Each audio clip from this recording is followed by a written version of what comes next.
The stock market is absolutely getting destroyed today. It's not as bad as we've seen over the past few months, but not doing well. And it's also causing our crypto prices to have a pretty negative result today. I mean, just take a little bit of a look here. Bitcoin back below 71,000. Matter of fact, is below 70.5.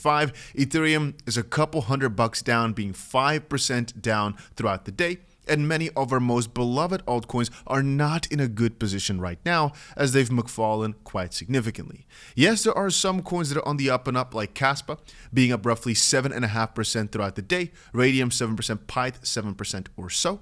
But you can see it's only like a handful that are up more than 1%, and really, most things are actually just down today. As like I just said, Bitcoin is falling, which most likely is falling because the stock market's falling, and of course because we just got rejected at the 73,000 mark, the almost all-time high level. Just to give y'all an indication, this is what the stock market's looking like right now.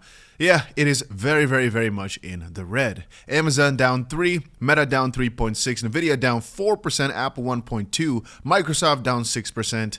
We're down, all right? Yeah, just looking at it fresh here, things are not looking amazing, ladies and gentlemen, which obviously make it more logical for the Bitcoin and crypto prices to falter here. Then again, I do want y'all to realize that about the longer term strategy, nothing really changes here, and a move towards the downside I don't really think is actually a bad thing. But man, all this really brought me to one realization, and that is that if people, because right now Twitter is panicking, right? If people are already panicking over Bitcoin going from 73,000 to 70.5, how many people will be just absolutely shredded out before we hit these crazy heights, most likely in about a year or so? How many will be just absolutely destroyed in the meantime because they just did not believe enough? Again, to put it into perspective, really, to make the most amount of money in crypto, you have to be a little bit crazy. And the craziness does not stem from the percentage of your money you're willing to risk, but mostly either how long you're willing to risk it for. It's a very big part of it. But more importantly, through what type of weather you're able to keep it in for. And there are two strategies. One is obviously to sell every single time it gets high, try to buy at some low point. The good side being you might never really lose too much capital. This is the nice side. The bad side being, well, let's say we go from 10 to 15K. You buy at 10, sell at 15. You're out. You're back in stables. Now we go to 28. Back to 20, you buy because it's cheap, and you sell at 25. Again, you keep making money on these moves, but the move from 15 to 25K, whatever, you might have missed. Whereas if you didn't sell on the high points and try to buy back deeper, perhaps you could have ridden that wave all the way upwards, making you more money than being in, out, in, out, in, out, unless you were able to do it in an almost perfect way, but that's extremely hard. And the other one is mostly just to hold on through bad times, which I think is most profitable for most people. It's just really about not selling at the absolute peak bottom. Okay, and there's a video I wanted to play for every single one of y'all, but it's quite long, about 4 minutes. Florida's chief financial officer, I didn't even know like states had a CFO, so that's quite interesting to me, says if you are not paying attention to Bitcoin, you are making a mistake. Logical, yeah, very much logical. But realistically, the last couple of weeks have been crazily filled with all these Trump and 16 minutes ago, Donald Trump wishes Bitcoiners a happy 16th anniversary of Satoshi's white paper and calls to free Silk Road founder 𝗕𝗏𝗄𝗏 from prison. But also a little bit ago, spot Bitcoin ETFs now hold over 1 million Bitcoin, more than 72 billion. It seems like this was like 24 billion just last month or something. It's going so fast. Binance founder CZ says a couple of guards in prison asked him which cryptocurrencies to buy.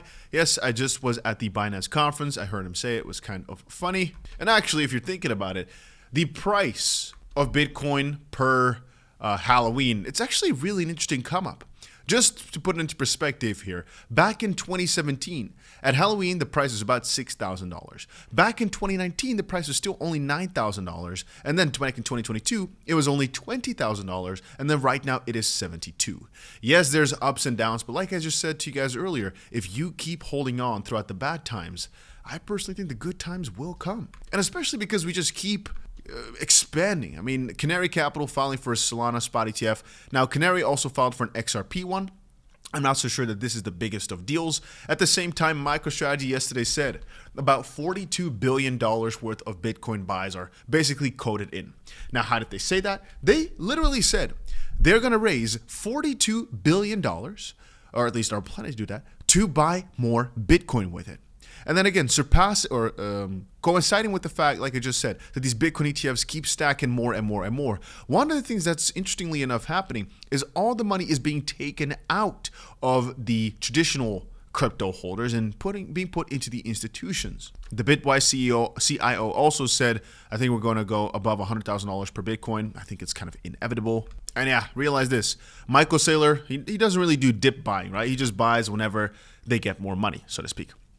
And one of the interesting things is that because Bitcoin is right now almost at its all-time high, at first, he sometimes looks kind of dumb because whenever he buys, sometimes the price is already down again a little bit from where he bought. But the funny part is, if you look at it from a prolonged perspective and look at it right now, for example, his portfolio is at the highest point ever because they just keep buying. And that's honestly what the most part of the video was about here. Just keeping you guys grounded with the idea of don't think too much about dips as a negative thing. Think about them more as an opportunity because it's all about the longer term. It's all about where we're going to be over the next 12 months or so, not tomorrow. Take a look at MicroStrategy. They just buy whenever. And at that time, it might look kind of dumb, but a few months afterwards, it looks really, really smart. Also got some breaking news 20 seconds ago. Donald Trump promises to end Kamala's war on crypto and Bitcoin. Yeah, it's an interesting one, man. I mean, the election coming up here very, very shortly. It's going to be very, very interesting for cryptocurrencies. Let's quickly see when we have ourselves, obviously, in about, 5 days, we have ourselves the election. We have ourselves the federal interest rate decision only 2 days after that. So this is going to be an extremely interesting week here that rolls in next week with the election first and the U.S. Federal Reserve interest rate decision coming quickly afterwards. I'll do another update though, quickly talking about what I expect from both these events. Unemployment rate coming out tomorrow sometimes is also important. I don't expect it to play a huge role, but it could be. So keep it in the back of your head. And yeah, that was it for my little update, my little crypto update right now.